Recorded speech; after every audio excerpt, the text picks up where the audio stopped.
big what? That's too big. Oh, now I guess. Okay. I have to practice my standing. Yeah, finally. Put you in the CMP this year. I'm gonna get my standing at 200 yards now, right? Yeah, you gotta go standing. I got the new scope. Yes, I do.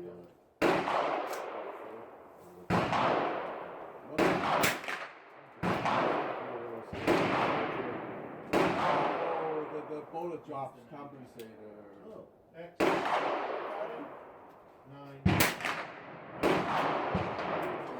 So it's got the Nothing is, yeah. Not the two center Okay. rings. and it's a This range with those sights. yeah.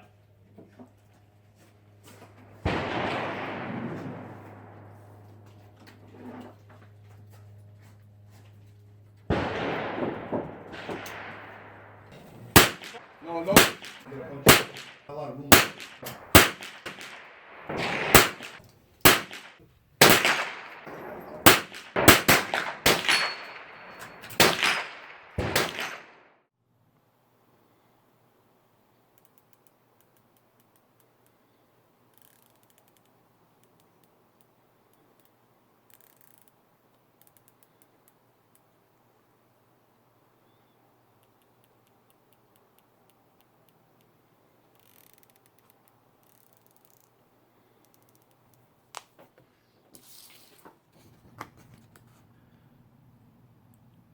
Doing a box test is really hard. Keep in mind, these are 1/2 inch circles. This is a 3-inch square and a 6-inch square. You saw on video of the 3-inch square. 2 shots in the middle, 2, 2, 2, 2, and then 2. And then I continue to do the 6. You'll notice that the 6-inch square, they're not perfectly all there. And that's because my bipod slightly canted without me noticing. And I took those 2 shots and then those 2 shots. And then I realized something might be off. And then I continued to finish it. And sure enough, it was just slightly off. This is really hard to do. A couple of reasons. First off, the Parallax is set at 100 yards, which I really don't understand why, but we'll get to that later. Secondly, the reticle is pretty thick at the middle. So the little red dot that I had on engulfed this entire center section of this square. And that makes shooting something like this very difficult. But what I did get from this is that it tracks really well for what it is.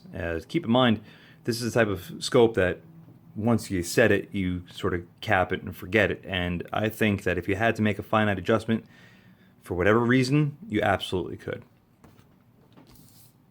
Getting back to the scope. What do I think about it? Well, a couple of cons, a couple of pros, and a couple of things that I'm a little in between on.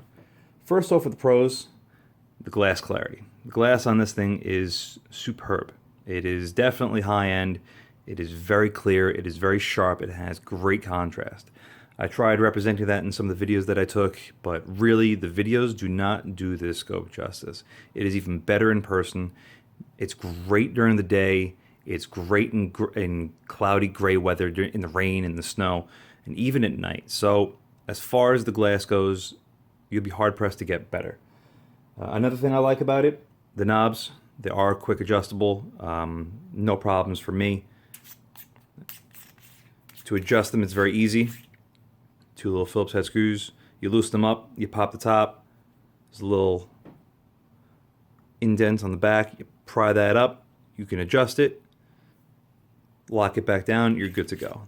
The knobs are great. They do have a little bit of play on the windage knob, but again, this isn't that type of scope. This isn't a long-range precision rifle scope. This is a 1-4, which is close to mid-range. Other thing I like about it, the weight. It's only 17 ounces. To some that might be heavy, but to others that's pretty good. A couple cons that I don't like, but again, this is all derogative. The sweep for the magnification ring, the 1-4, is 180 degrees. I would just like to see this be a little bit tighter, like a 90-degree sweep. That's pretty much it. I also don't like fast adjust eyepieces, but that's just me.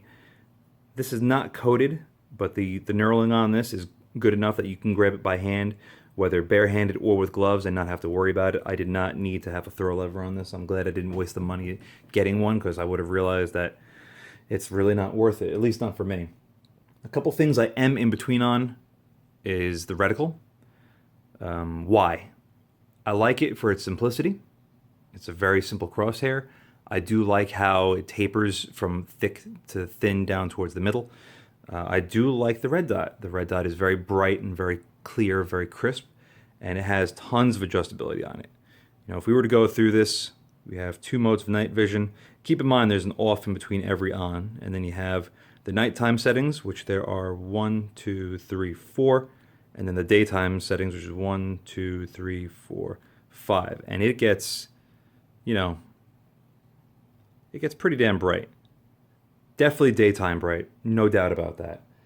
Why do I like it? I like it because it's simple. I like it because it's very useful and effective.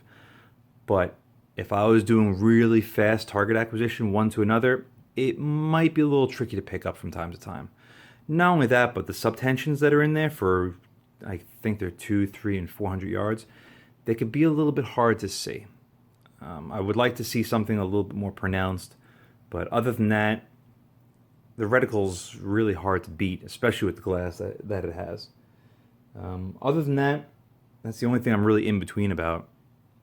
Do I think it's worth the MSRP, or at least what the going rate is, not on sale? $580. If I knew what this scope was capable of and had it in my hands and used it for a little bit, absolutely, bar none, it's worth it. If you can get it for less than that, like I did, I bought this through Optics Planet on sale just before Christmas. I believe I paid $290 or so. It was so good I bought 2. And I'm glad that I did, because I love this so much that I'll never get rid of this. Other than that, that's basically it. I love it. I really don't see the need to replace it. Is there a better option on the market? I don't know. I do have a Strike Eagle 1-8, which comes in a little bit less than this, about $100 or so. I don't like that compared to this for a number of reasons. First off, well, for the price, yes, you are getting a 1-8, but the glass is nowhere near as clear as this. And the reticle, that's a little bit too much in the other direction of where this is, where it's just a little bit too big and maybe a little bit too complex. One last thing on this scope. Definitely a con. I think I mentioned the 100-yard parallax, which I don't know why, because this is supposed to be a close to mid-range scope. A 1-4, I think, would be suited for 25 to 200 yards. Why do you have it set at 100-yard parallax? So at 50 yards, if you position your head just a little bit off center, if it's not 100% perfect, your shot will change impact. So that's something to keep in mind. I really would like to see this at a 50-yard parallax, but I don't know why it's at 100. Do the cons outweigh the pros? Absolutely not. I think for what you're paying, you're absolutely getting what it's worth, and maybe even then some. All right, that's going to conclude this video. Thank you very much for watching. If you enjoyed what you saw, please like and subscribe. Thanks.